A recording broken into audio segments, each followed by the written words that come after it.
ఈ ప్రభుత్వం యొక్క ఆలోచన విధానం ఏంటి? చదువు కొనాలి. జగన్ ఏమో చదువుకోవాలంటే వీళ్ళు చదువుకోవాలంటా ఉన్నారు. అందుకు ఉదాహరణ ఈరోజు ఈ 17 మెడికల్ కాలేజీలు, 1 కాదు 2 కాదు 3 కాదు 17 మెడికల్ కాలేజీలు. ఒక డాక్టర్ రావాలంటేనే ఎంతో కష్టం. ఈ ఉన్నత విద్య ఎవరికి కూడా, ముఖ్యంగా సరుకు బలహీన వర్గాలు, పేద వర్గాల వారు, పేద అగ్రవర్ణాలు వాళ్ళకు కూడా ఎవరికి కూడా కొంత కార్యక్రమం వరకు అందుబాటులో రాలేదు.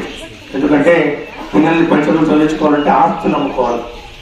నాణ్యమైన విద్య, వైద్య విద్య అందరికీ అందుబాటులో ఉండాలి అని చెప్పి స్వతంత్రం వచ్చినప్పటి నుంచి ఇప్పటి వరకు 100 సంవత్సరాల కాలంలో ఆంధ్రప్రదేశ్ లో 12 మెడికల్ కాలేజీలు ఉన్నాయి. 2019 అధికారంలో వచ్చిన తర్వాత వైసీపీ ప్రభుత్వం జగన్మోహన్ రెడ్డి గారు 29 మెడికల్ కాలేజీలు చేయడం జరిగింది. 12 ఎక్కడ, 29 ఎక్కడ. అంటే 17 మెడికల్ కాలేజీలకు ఫ్రాంచైజీలు ఇచ్చి పనులు ప్రారంభించినటువంటి పరిస్థితి ఈరోజు మీ అందరికీ కూడా వివరిస్తున్నాను. మీ అందరికీ కూడా తెలుసు. ఈ 17 మెడికల్ కాలేజీలో అధికారంలో ఉన్నప్పుడే 5 మెడికల్ కాలేజీలు మనం ఓపెన్ చేయడం జరిగింది. విజయనగరం ఒకటి, విశాఖపట్నం ఒకటి, రాజమండ్రి ఒకటి, మచిలీపట్నం ఒకటి, ఏలూరు ఒకటి.